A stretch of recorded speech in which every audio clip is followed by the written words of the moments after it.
8-8, 7-7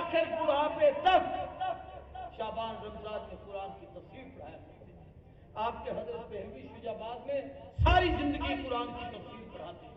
شیخ سرفراز خان صاحب صفدر رحمۃ اللہ تعالی 60 سال تک قرآن کی تفسیر پڑھاتے ہیں. یہ غلام یاسر. میں علماء سے وعدہ لیتا ہوں کہ اپنی مسجدوں میں درس قرآن کا اہتمام کریں. بھیا کو مولوی بیٹھا ہے پیچھے بیٹھے ہوں گے میں تو نہیں ملے ہوں لیکن یہ چنگا کریں گے جو بزرگوں کو پیچھے ملا دیتا. ہاں بھائی آپ میں سے کوئی مولوی ہے تو ہاتھ کھڑا کرے جو درس قرآن اپنی مسجد میں شروع کرے گا. ایک انشاءاللہ سارے مجمع جو ہے کہ ایک مولوی تعالی میں کو مل گیا کتے ہفتے کا قرآن کا درس شروع کرو. ماشاءاللہ ماشاءاللہ. میں سمجھتا ہوں کہ میاں صاحب کے مدرسے کا جلسہ کامیاب اگر اتنے آدمی اپنی مسجدوں میں درس قرآن کا اہتمام کریں. آپ نے درس دینا کیسے ہے یہ کبھی سیکھنے کے لیے میرے پاس آنا. یہ علماء آئے ہوئے آپ کو پھر اس کی تفصیل ساری سکھاؤں گا. بلکہ میں نے جو ایک دفعہ ان کو سکھایا تھا 15 منٹ میں ان کو پورے قرآن کا عالم بنا دیا کہ قرآن کے بنیادی مضامین کیا ہیں, ان کو بیان کیسے کرنا ہے, ان کو سکھانا کیسے ہے. دوسری چیز یہ ہے کہ قرآن سے دوری کا معنی کہ قرآن کو سمجھا لیں, اور تیسری دوری یہ ہے کہ قرآن پر عمل نہیں. سارے کہہ دو قرآن پر اونچی بات سے زور سے بولو عمل نہیں. پڑھتے ہیں اللہ احل اللہ البیع وحرم الربا, بے حلال سود حرام. سارا دن آپ کی بینکوں میں سود چلتا ہے. ماشاءاللہ لائن لاتے کھڑے ہوتے ہیں بی بیاں کھڑے ہوتے ہیں کہ بے نظیر انکم سکیم سے پیسے کے نقاط چاہیے. یہ اس کا سود کا صدقہ جاریہ ہے جو سارے کھا رہے ہیں. میں عرض کر رہا ہوں کہ قرآن رب من قارئ القرآن یلعنہ, بہت سارے ایسے ہیں جب وہ قرآن پڑھتے ہیں تو قرآن ان پر لعنت کرتا ہے. ان میں یہ اسی طریقے سے پڑھتے ہیں لعنت اللہ علی الکاذبین, اور جھوٹ بولتے ہیں. عام آدمی نہیں, اچھے خاصے بڑے بڑے کمال والے کہ بن جا جو ابا آدھے میں گھر کے نہیں بیٹھا بیٹے ہی باہر آ کے کچھ کہتے ہیں میرے ابا کے جو بن جا کا جو مکات ہے. عمل نہیں ہے. لعنت اللہ علی الظالمین, ظالم پر خدا کی لعنت ہے. ظلم کرتے ہیں, زیادتی کرتے ہیں, حق غصب کرتے ہیں, غلط بولتے ہیں, جھوٹ بولتے ہیں. یہ جتنا ظلم ہے یہ قرآن پر عمل نہ کرنا. قرآن مجید کی تعلیم سے دوری, قرآن کو پڑھنے سے دوری, قرآن کو سمجھنے سے دوری, قرآن کو عمل کرنے سے دوری.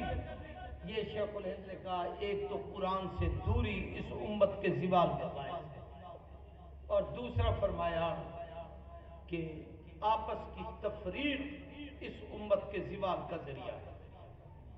باہمی تنازع اور جھگڑا, اختلاف ہوتا ہے, رائے کا اختلاف, علمی اختلاف, مباحث میں اختلاف, لیکن اس کا معنی یہ نہیں کہ ایک دوسرے کا احترام ہی ختم کر دو.